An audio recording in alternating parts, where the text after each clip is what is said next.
that next week. First down. And they test the middle for a gain of about 1. To the 35-yard line. Yeah, it's time now just for Chandler to kneel down and end this one. Although Philly's going to use their timeouts.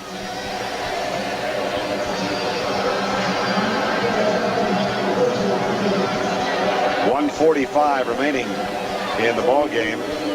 It's 16-3 Phoenix.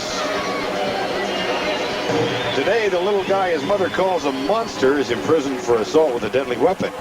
This LA gang leader's command of the English language has made him a cool $250,000 for his autobiography. That's 60 Minutes tonight. Then it's Murder, she wrote. Good pause. Followed by the CBS Sunday movie. Ghost. Trying to out-Summerall Summerall. Ron Moore, who has better than 150 yards in the ball game. He's getting close to 160. 35 carries, 157 yards for a 4th-round draft choice in his first season with the Cardinals. Big win for Joe Bugle, too, to kind of get that monkey off his back, ease some of the pressure. And he'll go to Dallas next week to take on the Cowboys, who may or may not be without quarterback Troy Aikman. Word on Aikman was that his strained hamstring would not be enough to keep him out next week. Those things can be troublesome. 3rd and 7.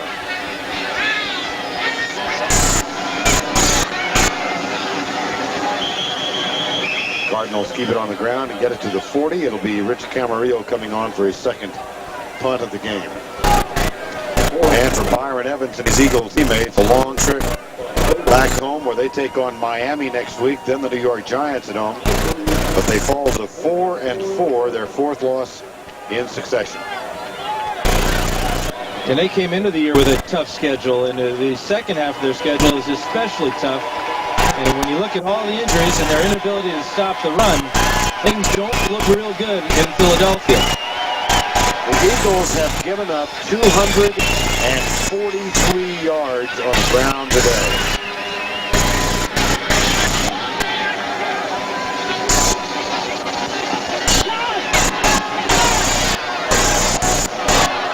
Kahima laterals the ball back, and it's down at the 41-yard line. 3 seconds remaining in the game. A 37-yard punt and 18 on the return.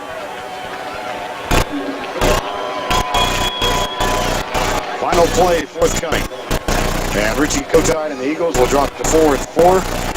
Trail the Cowboys by 2 games. Joe Bugle and the Cardinals win their 3rd of the season.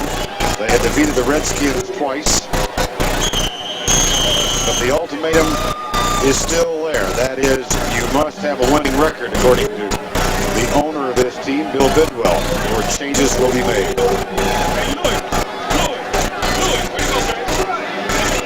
Eric Hill, who missed the first 3 games in a contract dispute with the Cardinals.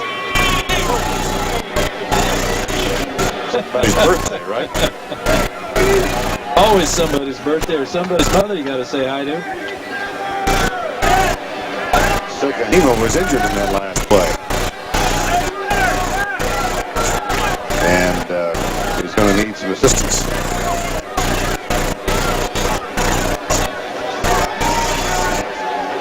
Isaac Kahima, who lives here in the Valley as well, played with the Cardinals when they were in St. Louis and Phoenix and opted to live here. This game is presented by authority of the National Football League, and this CBS telecast is intended for the private use of our audience. Any rebroadcast or other use of this telecast without the express written consent of CBS, the Phoenix Cardinals, and the National Football League is prohibited. It's a month now of losing for Philadelphia after they had a month of winning. It's so tough to have to overcome that mentally. When you win for a day or so, and then you get ready for your next opponent. But when you lose, you're a loser until you win again. It's been a long time since Cunningham, or rather Richie Kotite, has been a winning coach this year. Final play of the game.